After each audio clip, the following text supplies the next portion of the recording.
Dear audience, welcome you in this new video. In this video I will show you how to download video from Facebook in PC. So let's see how to download videos from Facebook in your PC browser. Before start downloading videos, you have to install an add-on in your browser.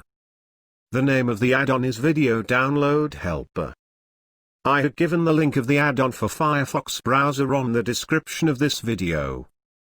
Add this add-on in Firefox. Then come to Facebook and choose a video.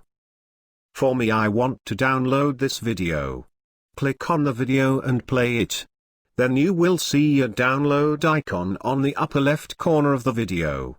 Click on the icon and choose the video resolution. I choose HD resolution for me. Look, the download has started. So guys, that's all about downloading videos from Facebook in your PC browser.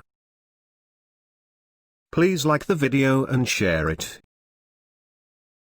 And don't forget to subscribe my channel and press the bell icon. Thank you for watching the video.